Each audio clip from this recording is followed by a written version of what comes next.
एक लड़की थी, उसका नाम मोनिका था। मोनिका बहुत ही खूबसूरत थी, जितनी सुंदर थी उतनी ही ईमानदार थी। न किसी से झूठ बोलना, न फालतू बातें करना, अपने काम से काम रखना। मोनिका 12वीं कक्षा में थी। वह रोज हर सुबह स्कूल जाया करती थी। 12वीं कक्षा में रोहित नाम का एक लड़का भी था। वह रोहित मन में मोनिका को बहुत प्यार करता था। रोहित हर बार मोनिका का छोटा मोटे काम कर दिया करता। बदले में जब मोनिका मुस्कुराकर टैक्स कहती तो रोहित की खुशी की सीमा नहीं होती थी। एक दिन की बात है, स्कूल की छुट्टी होने पर रोहित और मोनिका दोनों एक साथ घर जा रहे थे तो रास्ते में जोरदार बारिश होने लगी। रास्ते में एक पेड़ था, उसके के नीचे रोहित और मोनिका ने दोनों ने शरण ली। पेड़ के नीचे, पेड़ बहुत छोटा था, इसके कारण बूंदे छन छन के नीचे गिरने लगी थी। ऐसे में बारिश से बचने के लिए रोहित और मोनिका दोनों एक दूसरे करीब आ गए। मोनिका को रोहित इतने करीब पाकर रोहित अपने जज्बातों पर काबू न कर पाया तो रोहित मोनिका को उसी पर प्रपोज कर दिया। मोनिका भी मन मन में रोहित को चाहती थी, इसलिए मोनिका भी राजी हो गई और इस तरह दोनों का प्यार परवान चढ़ने लगा। फिर एक दिन की बात है, मोनिका उसी पेड़ के नीचे रोहित का इंतजार कर रही थी। रोहित बहुत ही देर से आया तो मोनिका रोहित को देखकर बहुत नाराज हो गई। मोनिका रोहित से बोली कि तुम इतनी देर से क्यों आए? मोनिका रोहित से बोली कि मेरी तो जान ही निकल गई थी। ये सुनकर रोहित बोला मोनिका से, जाने मन में तुमसे दूर कहाँ हूँ, तुम्हारे दिल में रहता हूँ।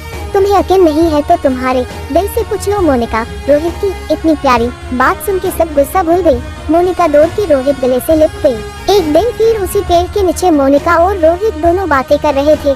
मोनिका पेड़ के सहारे बैठी थी, रोहित मोनिका की गोद में लेटा हुआ था। फिर मोनिका बोलती है, रोहित से, जानू तुम्हारे बिना एक पल भी 100 के बराबर लगता है। तुम मुझसे शादी कर लो, नहीं तो मैं मर जाऊंगी। रोहित ने छत से मोनिका के मुंह पर हाथ रख दिया। फिर रोहित बोला मोनिका से कि मेरी जान, ऐसा मत बोला करो, अगर तुम्हें कुछ हो गया तो हम कैसे जिंदा रहेंगे। फिर से रोहित बोला मोनिका से कि तुम चिंता मत करो, मैं जल्दी ही अपने घर वालों से बात करूंगा। धीरे धीरे काफी समय बीत गया। एक दिन की बात है, रोहित और मोनिका उसी पेड़ के नीचे बैठे हुए थे। उस समय रोहित का चेहरा उतरा हुआ था। मोनिका ने रोहित से पूछा, तुम उदास होकर क्यों बैठे हो?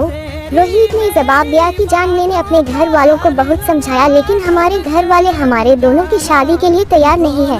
रोहित मोनिका से बोला कि हमारे घर वालों ने मेरी शादी और कहीं तय कर दी है। मोनिका ने ये सुनकर मोनिका का कलेजा फनफनाया। मोनिका मन में हुआ कि जोर जोर से रोए, लेकिन मोनिका ने अपने जज्बात पर काबू कर लिया।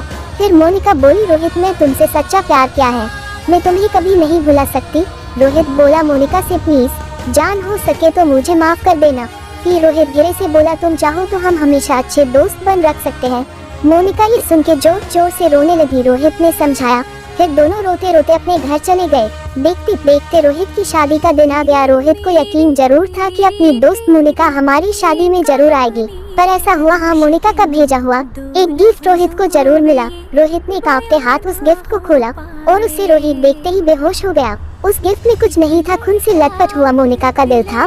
उस दिल के साथ में एक चिट्ठी भी थी। उसमें लिखा हुआ था, अरे पागल, अपना दिल तो ले जा, वरना अपनी पत्नी को क्या देगा। दोस्तों, किसी के लिए मोहब्बत टाइम पास होती है और किसी के लिए जिंदगी से बढ़कर। अगर किसी से मोहब्बत करना तो उसे ताउम्र निभाना भी, वरना क्या पता आपका हाल भी ऐसे ही है जाए जो उसी दिन से जिस भी नहीं सका और मर भी नहीं सका और उसकी जिंदगी सोच सोच के और घुट घुट कर जिंदगी कटती रही।